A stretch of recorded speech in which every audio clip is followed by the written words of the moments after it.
এক আল্লাহর বান্দা নিয়ত কইরা বিয়া করলো, মাইয়া পাইছে ভালো বাবার সন্তান, ঘরে আসার পর 1 বছর 2 বছর দুইটা কন্যার মালিক হয়ে গেল, আবার কন্যা আবার কন্যা, এভাবে কন্যা। ওই লোকটা চায় একটা ছেলে, 2টা ছেলে, আমার ঐতিহ্য ধরে রাখবে কে, আমার এই ব্যবসা বাণিজ্যকে ধরে রাখবে, মনে মনে চায় আমার ছেলে দরকার অনেক, কিন্তু একটা ছেলেও নাই। আল্লাহর মর্জি, আল্লাহ কন্যা দেয় 1 2 3 4, এভাবে হতে হতে 6টা কন্যা সন্তানের বাবা হয়ে গেল এই বান্দা। এবার মাথা পুরা গরম, গরম হতে হতে এক পর্যায়ে গরম হইয়া কয়, ও আমার স্ত্রী, 7ম যদি সন্তান হয়, ছেলে যদি না হয়, গাট্টি রেডি কর, বাবার বাড়ি তালাক দিয়া বাড়ি ফিরাইয়া দিব, আর তোরে নিয়ে ঘর করব না। কন্যা সন্তান আমি চাই না, আমি চাই ছেলে, কন্যা দরকার নাই। আল্লাহর বান্দি স্বামীর সাথে কখনো তর্কে জড়ায় না, কারণ স্বামীর পদতলে স্ত্রীর জন্য আল্লাহর রহমত বর্ষিত। ও স্বামী, মদিনার নবী বলেন, আল্লাহ যদি আল্লাহ ব্যতীত অন্য কাউকে সেজদা করার আদেশ দিতেন, নারীদেরকে বলতো পুরুষের কদমের মধ্যে সেজদা করো। এরে নবীর উম্মতের দল, আল্লাহ ছাড়া আর কাউকে সেজদা করা যেহেতু জায়েজ নাই, এই জন্য কোন নারী স্বামীর কদমে সেজদা করতেও পারবে না। আল্লাহর বান্দা আল্লাহর কাছে বারবার ছেলে চায়, স্ত্রীর সাথে রাগ করে। এরে নবীর উম্মত, আল্লাহর বান্দি কোনো কথা না বলিয়া 5 বেলার নামাজ পড়ে আর আল্লাহর কাছে কান্না করে, ও মালিক, মেহেরবানি করে তুমি আমার স্বামীর হেদায়েতের দরজা খুলে দাও, দিলটা নরম করে দাও, আমার ইজ্জত নষ্ট করবা না। জীবনে বিয়া হইছে মাত্র একটা, আমি মরিয়া গেলে যাব, দ্বিতীয় বিয়ার জন্য মেয়েরা কান্দে না, জাতের মেয়েরা কয় আমার জীবনে বিয়া হবে একটাই, একটা বিয়েই হবে। ও আল্লাহ, আমার স্বামীর ঘর আমি ছাড়ব না, তুমি আমার স্বামীর হেদায়েতের দরজা খুলে দাও। মাইয়াহদিল্লাহু ফাহুয়াল মুহতাদ ওয়া মাইয়ুদলিল ফালান তাজিদা লাহু ওয়ালিয়াম মুরশিদা। হেদায়েতের মালিককে একমাত্র আমার আল্লাহ।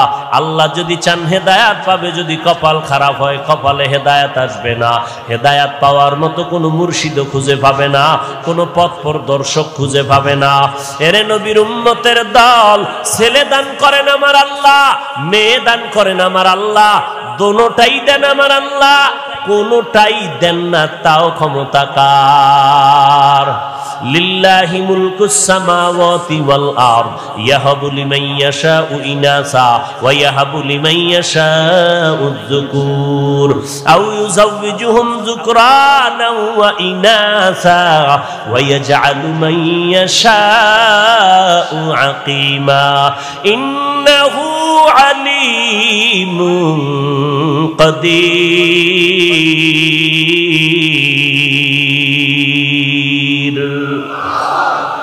ছেলে দেওয়ার মালিক। কোনো ফিসাব যদি দিতে পারত, কোনো তাবিজ যদি ছেলে মেয়ে দিতে পারত, তাহলে এই দেশে নিঃসন্তান কোনো মা থাকতো নি। হ্যাঁ, তাহলে সন্তান দেওয়ার মালিক, ছেলে দেওয়ার মালিককে। তো বউরে ধমকাও কেন? যদি বউয়ের দোষটা ধরো, তাহলে দোষ তো পুরুষের, বউয়ের দোষ নাই। বউ হইল তোমার জিনিসটাকে আমানত রাখে, তার তো ব্যক্তিগত কিছু এখানে করণীয় নাই। দোষ হইলে তোমার হতে পারে, পুরুষের হতে পারে। আসলে এগুলো মূর্খতার পরিচয়। আল্লাহ হেদায়াত দান করুন। আল্লাহর বান্দার কয় কন্যা বলেন? 6টা কন্যা হয়ে গেল।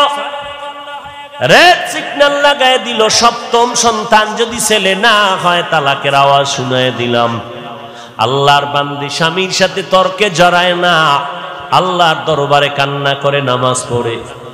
আল্লাহর মর্জি, এবারও একটা সন্তান আসবে দুনিয়াতে, 7ম সন্তান। স্ত্রী ভয় পাইতেছে, এখন তো আল্ট্রাসোনোগ্রামের ব্যবস্থা নাই, কম্পিউটার নাই, ছেলে না মাইয়া কেমনে বুঝি? ও আল্লাহ, আমার স্বামী আমার উপরে সিগন্যাল লাগায় দিছে, ছেলে যদি আসে আলহামদুলিল্লাহ, না আসলে আমার উপরে কঠিন বিচার হবে, বিপদ আসবে। ও দয়ার মালিক, আমার কিছু বলার নাই, তুমি ইজ্জতের মালিক, মেহেরবানি করে তুমি আমার ইজ্জত হেফাজত করে নাও। আল্লাহ বলেন, যেই বান্দা আমাকে ভুলে না, আমি আল্লাহ তাকে ভুলতে পারি না। আমরাও আল্লাহরে ভুলে গেছি, আল্লাহ আমাদের উপরে বিপদ চাপায় দিছে। এরপরও যে চেহারাটা ঠিক আছে, অন্যায় করার পরে একমাত্র মদিনাওয়ালা নবীর উম্মত হওয়ার কারণে। এরে নবীর আশিক উম্মতের দল, আল্লাহর বান্দি রাতের বেলা কান্নার আওয়াজ, প্রতিদিন কান্না করে, আল্লাহর দরবারে চোখের পানি কবুল হয়ে গেল। ওই সন্তানটা দুনিয়াতে আসার খুব নিকটে সময় যখন ঘনিয়ে গেল, ওই আল্লাহর বান্দা একদিন রাতের বেলা মরণের ঘুম দিছে, এমন হুঁশ নাই। আল্লাহর কুদরতের চাবি ঘুরায় দিলেন। আল্লাহর বান্দি যেহেতু কান্না করছে হেদায়েতের, আল্লাহ হেদায়েতের দরজায় বান্দাকে ডাকতেছে। রাতের বেলা ওই বান্দা ঘুমের ভেতরে স্বপ্নে দেখতেছে